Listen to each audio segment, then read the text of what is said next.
You are looking at Julian's pronunciation guide, where we look at how to pronounce better some of the most mispronounced words in the world, like this other curious word. But how do you say what you're looking for today? Let's learn how to pronounce once and for all correctly this English word. Very common, very commonly used, very important word in English vocabulary, but a bit confusing for many.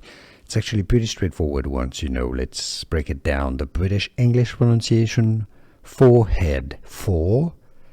The R is silent in the UK, generally not pronounced. And then head. Yes, make sure you pronounce the H. Forehead. Now the American English pronunciation: forehead. Forehead. So it's pretty easy, isn't it? Let me know in the comments. Forehead. And now you know.